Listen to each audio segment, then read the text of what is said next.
গাড়িবাবু কখন আসবেন? গাড়িবাবু, এরকম সঙ্গের মতো সেজে বসে আছো কেন? গাড়িবাবু, এসব আপনি কি বলছেন? আজকে আমাদের ফুল সজ্জা। তুমি কি ভেবেছো গাদা যে আজকে আমি তোমার সাথে ফুলসজ্জা করবো? তোমাকে বিয়ে না করলে সম্পত্তি থেকে বাবা ত্যায্য পুত্র করতো, তাই তোমাকে বিয়ে করেছি। আর এটা জাস্ট একটা 1 বছরের চুক্তি। তুমি 1 বছর এই বউ বউ খেলা করবে, তারপর তো আমি সম্পত্তি হাতে পেয়ে যাবো। গাড়িবাবু, আর তারপর আমি সুজিকে বিয়ে করবো। না না না,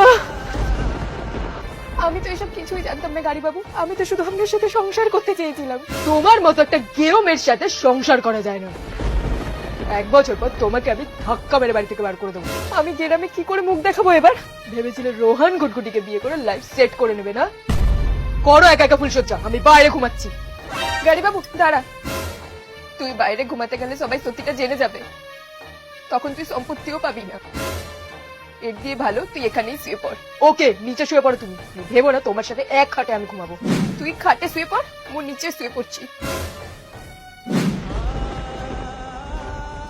তাহলে কি জবা পারবে মাত্র 1 বছরের মধ্যে রোহানের মন জয় করে এই ঘুটঘুটি বংশের যোগ্য পুত্রবধূ হয়ে উঠতে, নাকি ফিরে যেতে হবে আবার সেই গ্রামে?